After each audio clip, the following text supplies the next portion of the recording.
Okay, तो हम ये डिस्कस कर रहे थे कि जो रिसर्च क्वेश्चन हैं या रिसर्च ऑब्जेक्टिव है उनको हम कैसे लिखते हैं। तो ये मैंने आपको बता दिया ऑलरेडी कि रिसर्च ऑब्जेक्टिव और रिसर्च क्वेश्चन को कैसे जो है वो हम लिख सकते हैं। अभी हम बात करेंगे, किसी ने सवाल पूछा था कि हम ये कैसे मालूम करेंगे कि इंडिपेंडेंट वेरिएबल कौन से हैं और डिपेंडेंट वेरिएबल कौन से हैं। ऐसे वेरिएबल्स जिसकी वजह से दूसरा वेरिएबल चेंज होता हो उनको इंडिपेंडेंट वेरिएबल कहते हैं, और ऐसा वेरिएबल जो चेंज होता है किसी और वेरिएबल की वजह से वो डिपेंडेंट वेरिएबल कहलाता है। फॉर एग्जांपल, इस केस के अंदर जो है ऑर्गेनाइजेशनल इफेक्टिवनेस जो है वो डिपेंडेंट वेरिएबल है। तो ऑर्गेनाइजेशनल इफेक्टिवनेस को हम बढ़ाना चाहते हैं। कैसे बढ़ाएंगे? अगर हम एचआर ऑडिट करेंगे तो उससे प्रोसीजर अच्छे होंगे, रिक्रूटमेंट बेहतर होगी, ट्रेनिंग अच्छी हो जाएगी, जिससे हमारी ऑर्गेनाइजेशनल इफेक्टिवनेस बढ़ जाएगी। हम ये नहीं कर सकते कि ऑर्गेनाइजेशनल इफेक्टिवनेस की वजह से एचआर ऑडिट अच्छा हो जाएगा। ये देखें, ये पॉसिबल नहीं है। एचआर इफेक्टिवनेस से ऑडिट अच्छा नहीं हो सकता, एचआर ऑडिट से एचआर इफेक्टिवनेस होती है। तो इसलिए ये आपने सोचना है कि किस चीज़ को बेहतर करने से कौन सी चीज़ इंप्रूव हो सकती है। जो चीज़ इंप्रूव होगी वो डिपेंडेंट वेरिएबल होगा, और जिस चीज़ के थ्रू इंप्रूव होगी वो इंडिपेंडेंट वेरिएबल होगा। जैसा कि मैं ये करता हूँ कि impact of investment on unemployment rate, impact of investment on unemployment rate. अब देखिए, इन्वेस्टमेंट की वजह से क्या होगा, अनएम्प्लॉयमेंट रेट बढ़ेगा या कम होगा। यानी अगर ज्यादा इन्वेस्टमेंट होगी तो अनएम्प्लॉयमेंट रेट जो है वो कम हो जाएगा, और अगर इन्वेस्टमेंट कम हो जाएगी तो अनएम्प्लॉयमेंट रेट बढ़ जाएगा।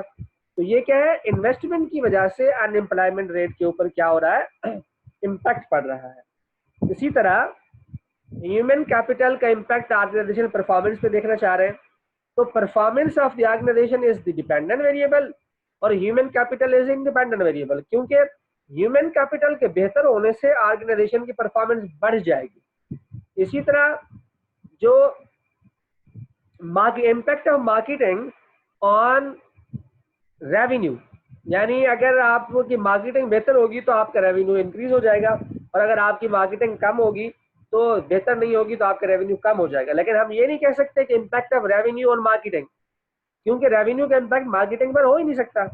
इसलिए आप जो है ऐसी चीज लिखेंगे जिसका इम्पैक्ट दूसरी चीज पर हो। तो जिसके ऊपर इम्पैक्ट हो वो डिपेंडेंट वेरिएबल होता है, और जिसके थ्रू इम्पैक्ट हो वो इंडिपेंडेंट वेरिएबल होता है। जैसा कि यहाँ पर आपको नजर आ रहा है, ये सारे एचआर ऑडिट जो है वो इंडिपेंडेंट वेरिएबल है, और ऑर्गेनाइजेशन इफेक्टिवनेस जो है that is the dependent variable. तो ये जो है आपको डिपेंडेंट और इंडिपेंडेंट वेरिएबल जो है वो मैं आपको बता रहा हूँ।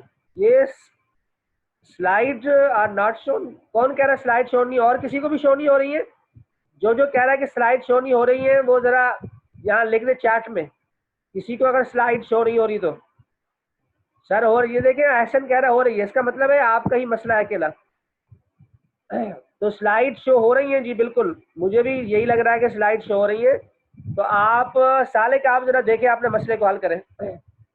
ठीक है जी, आगे बढ़ते हैं हम। तो हम जो है ये बात कर रहे थे कि इंडिपेंडेंट वेरिएबल और डिपेंडेंट वेरिएबल क्या होते हैं। इंडिपेंडेंट वेरिएबल वो वेरिएबल्स होते हैं जिसकी वजह से डिपेंडेंट वेरिएबल के अंदर चेंज आता है। यानी अगर इंडिपेंडेंट वेरिएबल बेहतर होंगे तो डिपेंडेंट वेरिएबल उसकी वजह से चेंज हो जाएगा।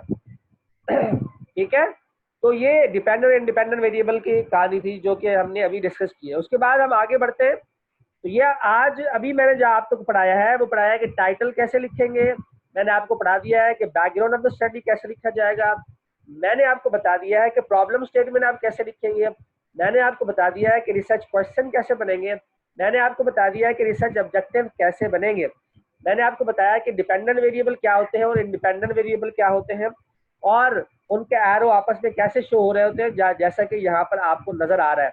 अभी तक हमने ये सारी चीजें जो है अभी कवर कर ली है, और अब हम आगे बढ़ेंगे। ओके ठीक है साले का आपका प्रॉब्लम सॉल्व हो गया, दैट्स गुड। तो हम आगे बढ़ते हैं जी। नेक्स्ट हमारा जो इसके अंदर है पॉइंट, उसको हम डिस्कस करते हैं। ये है रिसर्च गैप। अब रिसर्च गैप जो है ये लिखना बड़ा जरूरी है। रिसर्च गैप से मुराद ये है कि आप क्या नई चीज कर रहे हैं। सारे जो पुराने रिसर्च पेपर थे उन रिसर्च पेपर के अंदर जो है ये काम नहीं हुआ है, आप इसी काम को कर रहे हैं। ये रिसर्च रिपोर्ट के बारे में बताता हूं मैं अभी आपको। अभी आप वेट करें थोड़ा सा रिसर्च रिपोर्ट के हवाले से, अभी उसके ऊपर भी डिस्कस करते हैं। क्योंकि पहले तो मैंने इंडिविजुअल बोला था, लेकिन अभी क्योंकि लोग बहुत ज़्यादा हो गए, 50 के करीब हैं, तो हम इसको ग्रुप में जो है वो करेंगे। तो अभी मैं बताता हूँ, पहले आप इसको जो है समझ लें, उसके बाद फिर हम उसके ऊपर भी डिस्कस कर लेते हैं। ठीक है जी। तो हम रिसर्च गैप की बात कर रहे हैं। रिसर्च गैप से मुराद ये है कि वो चीज़ जो अभी तक रिसर्च में किसी ने नहीं की है। अगर आप ड्यूरिंग कोविड लगा देंगे तो कोविड के दरमियान में बहुत सारी रिसर्च ऐसी होंगी जो लोगों ने नहीं की होंगी। जैसे कि अगर आप जो है वो टैलेंट अट्रैक्शन की बात करेंगे तो ह्यूमन ड्यूरिंग कोविड जो है वो लोगों ने नहीं की होगी, बहुत कम लोगों ने की होगी। तो जो भी आप टॉपिक सेलेक्ट करेंगे, अपनी मर्जी से किसी टॉपिक को भी सिलेक्ट कर लें जो आपका इंटरेस्ट का टॉपिक हो, और उसके आगे लिख दें ड्यूरिंग कोविड-19, और रिसर्च गैप पे आपने लिखे कि कोविड-19 के दरमियान में इस टॉपिक के ऊपर किसी ने काम नहीं किया। कोविड-19 इज द न्यू फिनोमिना जिसकी वजह से इंडस्ट्री का पूरा कल्चर चेंज हो गया है, एनवायरनमेंट चेंज हो गया है, उसके वर्किंग स्टाइल चेंज हो गए हैं। सो therefore it is very important to have the research on the COVID-19। तो इसलिए जो है ये आपका रिसर्च गैप बहुत इजी है, आप आसानी से किसी भी टॉपिक को लेकर आप बता सकते हैं कि रिसर्च गैप कैसे आइडेंटिफाई करें। उसके बाद motivation of the study. Motivation of the study का मतलब है आप यार ये रिसर्च क्यों कर रहे हैं, आप यही रिसर्च ही क्यों कर रहे हैं, आप कोई दूसरी रिसर्च क्यों नहीं करते। फर्ज करो कि जैसा ये लड़के ने कहा है कि ये मैं लीन मैन्युफैक्चरिंग के ऊपर कर रहा हूँ, तो भाई लीन मैन्युफैक्चरिंग पर ही क्यों कर रहे हैं आप, उसकी क्या वजह है। नमाज का टाइम है अभी, अब्दुल रज़ाक अभी करते हैं, अभी 3-4 मिनट बाद जो है ब्रेक करेंगे हम। तो लीन मैन्यू अभी अजानें शुरू हो रही हैं अभी होना, तो 3-4 मिनट में हम ब्रेक कर दूंगा मैं। लीन मैन्युफैक्चरिंग जो है ये टॉपिक है, तो यही टॉपिक क्यों नहीं लिया आप, क्यों लिया आपने भाई, आप दूसरा कोई ले लेते, इन्वेंट्री मैनेजमेंट ले लेते, वेयर हाउसिंग ले लेते, तो आप अपनी मोटिवेशन बताएंगे why you have selected this topic. तो उसमें ये मत बताना कि ये मेरी फील्ड है इस वजह से मैं कर रहा हूँ, आपने इसका बेनिफिट बताना है कि इस टॉपिक को करने से क्या कंपनी को बेनिफिट हो सकता है, इसलिए आपको इस टॉपिक ने मोटिवेट किया और आप इस टॉपिक को कर रहे हैं। तो ये रीजन है जिस टॉपिक की वजह से आप इसको कर रहे हैं। जी जीवन आप बताइए जरा, आखिरी सवाल है फिर मैं ब्रेक करूंगा, आखिरी सवाल। जी जीवन आपका क्या सवाल है, आप पूछें।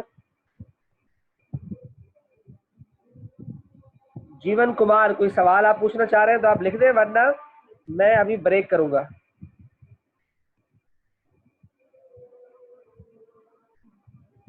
जी अगर फील्ड बताएं तो कोई इम्पैक्ट होगा, तो फील्ड डेफिनेटली फील्ड में से कोई टॉपिक आप करेंगे, ओवरऑल फील्ड को लेकर आप ना करें। तो आपने अपना कोई स्पेशलाइजेशन का जो एरिया है उस स्पेशलाइजेशन के एरिया में किसी चीज को सिलेक्ट करें आप। अभी इसके ऊपर बाद में डिस्कस करते हैं, अभी ब्रेक का टाइम है। अभी जाइए ब्रेक कीजिए, नमाज पढ़िए, अल्लाह अल्लाह कीजिए, और फिर हम मिलेंगे 7:50 पर। आप आराम से जो है 7:50 तक, अब्दुल वहाब आप बाद में सवाल कीजिएगा, अभी टाइम नहीं है। तो 7:50 पर हमारी दोबारा मुलाकात होगी आपसे इसी आईडी के through. Thank you very much, नमाज पढ़िए, फिर इंशाल्लाह मिलते हैं।